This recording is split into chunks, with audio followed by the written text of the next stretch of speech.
Vamos a cambiar de tema en una situación que se dio, que tiene relación con Venezuela, pero que se dio en República Dominicana y que involucra a Estados Unidos, porque ese país, este último que le estábamos nombrando, confiscó en República Dominicana el avión de Nicolás Maduro. Estamos hablando del avión oficial, en este caso del presidente de Venezuela, luego de hacer cumplir, según me dijeron ellos, las sanciones que pesan sobre ese país. ¿Qué fue lo que sucedió? Al encontrarse esta aeronave en República Dominicana y debido al quiebre de relaciones que tiene Venezuela con República Dominicana, Estados Unidos aprovecha esa situación, toma ese avión, lo confisca como parte de las sanciones porque habría dicho que su obtención violaba las sanciones que aplicó Estados Unidos sobre el régimen de Nicolás Maduro y sobre sus cercanos y sobre también el gobierno venezolano, y así lo trasladan hasta Florida.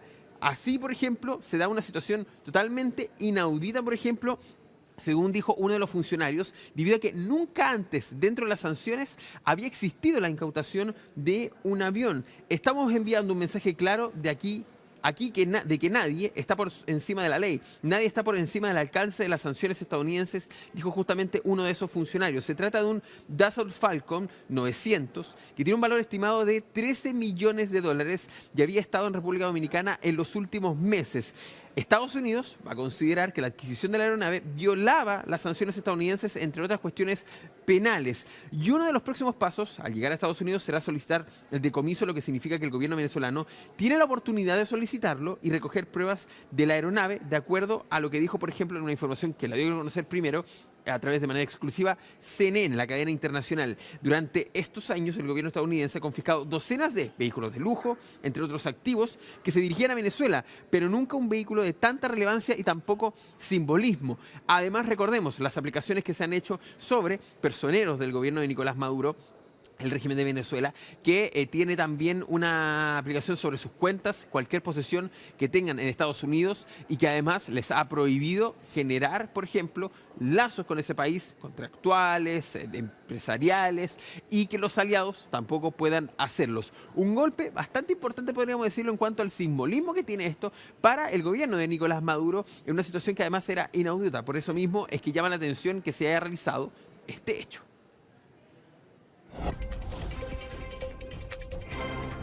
Seguimos haciendo hoy en el mundo, en nuestro canal Chilevisión Noticias, la revisión de las noticias internacionales.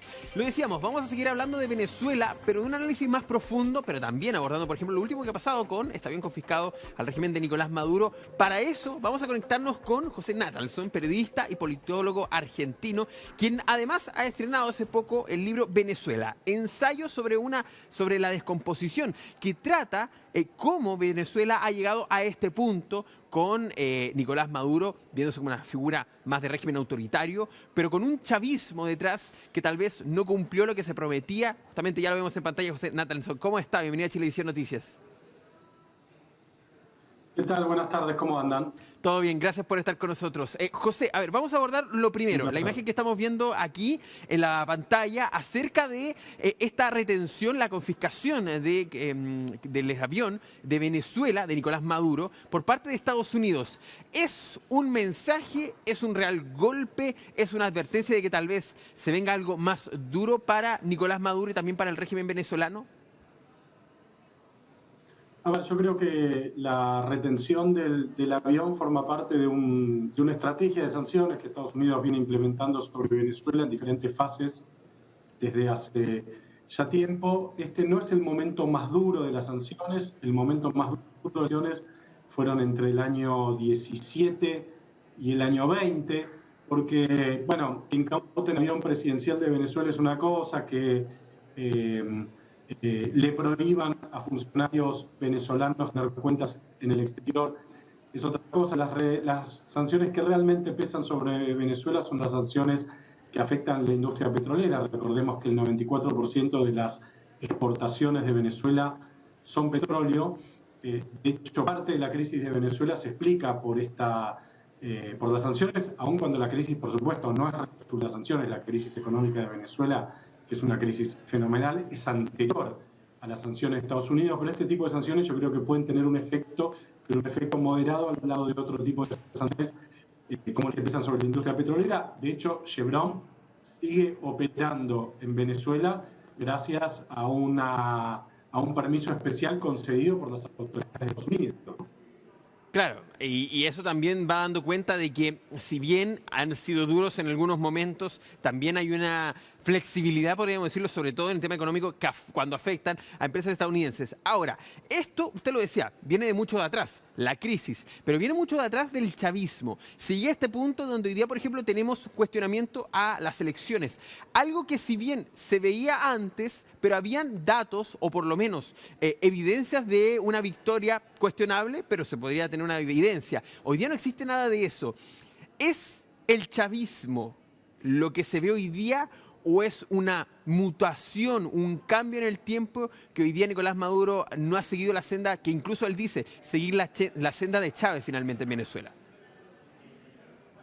A ver, voy a responder lo que puedo porque escucho un poco entrecortada Sí, no te la preocupes. pregunta, pero lo que yo diría es que Venezuela atraviesa un triple proceso de crisis. Ese proceso de crisis es, en primer lugar, económico. Venezuela ha atravesado en la última década una recesión económica fenomenal. De hecho, el PBI de Venezuela se redujo a un cuarto en el lapso de 5 o 6 años, es decir, cayó de 100 a 25 en 5 o 6 años. No hay registro en la historia del capitalismo contemporáneo de una caída, de un desplome de esta magnitud sin que medie una guerra o una invasión. La segunda dimensión de la crisis es social. Venezuela atraviesa también un proceso social fenomenal. Si bien se ha recuperado parcialmente en los últimos 2 o 3 años, el proceso de empobrecimiento que ha sufrido Venezuela es tremendo, y la mejor prueba de eso son obviamente los 7,5 millones de venezolanos que circulan por América Latina, que están en diferentes países de América Latina y de Europa, que son como antiembajadores del gobierno chavista. Yo siempre digo, no hay mejor predictor de bienestar que las personas. Las personas no son tontas y creen que van a vivir mejor en un lugar y sienten que están viviendo mal en su país. Lo más probable es que en algún momento se vayan, aún tomando esa decisión tan difícil, tan dramática y tan dura que es migrar. Venezuela era un país receptor de migrantes. De hecho, durante el gobierno de Chávez, durante los primeros años de Chávez, había en Venezuela 1,5 millones de colombianos viviendo en Venezuela. Y eso era simplemente porque los colombianos pensaban que vivían mejor en Venezuela y probablemente vivían mejor en Venezuela que en Colombia. Toda esa gente que en ese momento, sobre todo desde posturas más neoliberales, festejaba el éxito colombiano en relación a la Venezuela vista de los primeros años de Chávez, yo decía, bueno, los colombianos son todos tontos que se van a vivir a Venezuela. Bueno, la situación se invirtió y hoy Venezuela es un país. Y la tercera dimensión de la venezolana es la dimensión política institucional. Venezuela atraviesa un proceso de desdemocratización, sobre todo desde el año 2015, que es el momento en el que yo creo que Venezuela cruzó la frontera, el límite que separa una democracia de una no democracia. Entonces, lo que se ha llevado hoy día a cabo, lo que hoy día está ocurriendo en Venezuela, ¿es producto del fracaso del plan de Hugo Chávez o es una mutación que han generado sus cercanos, sobre todo luego de que Hugo Chávez además muriera, por ejemplo? Mira, yo diría lo siguiente, de hecho lo pongo en el libro, una de las tesis de mi libro es la siguiente. La crisis económica es responsabilidad de Chávez, porque si bien le explotó a Maduro a partir del 2013 y 2014, cuando empezaron a bajar los precios del petróleo, la acumulación de tensiones macroeconómicas, déficit fiscal, aumento de la deuda externa, pérdida de productividad de PDVSA, todas esas cosas se gestaron durante la etapa en la que Chávez estaba vivo.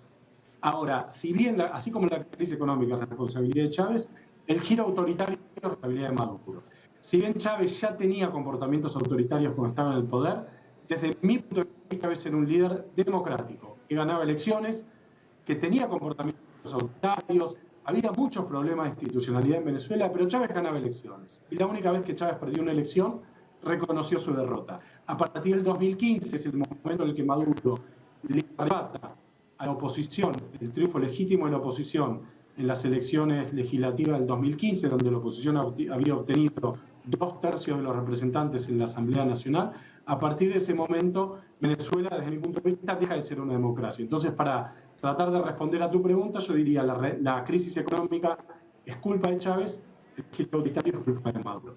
Perfecto. Bueno, parte también del análisis lo pueden encontrar justamente, vamos a repetirlo, es el libro Venezuela, ensayo sobre la descomposición, de justamente José Nathanson hace un análisis en cuanto a lo que nace con este chavismo, la evolución que ha tenido hasta el momento, haciendo muchas preguntas a la gente también. Aquí hay voces distintas también acerca de este ensayo y cómo se termina hasta el momento y sobre todo cómo sigue avanzando. Esto es un proceso que va a seguir avanzando en lo próximo. José Nathanson, autor de este libro, también periodista y politólogo argentino, le queremos agradecer obviamente por este contacto aquí en Chilevisión Noticias y por ayudarnos a entender un poco también estos fenómenos que están ocurriendo aquí en Sudamérica. Muchas gracias por este contacto. Muchas gracias a ustedes. Cuando quieran, un abrazo grande. Perfecto, que esté muy bien. Cuídese. Chao.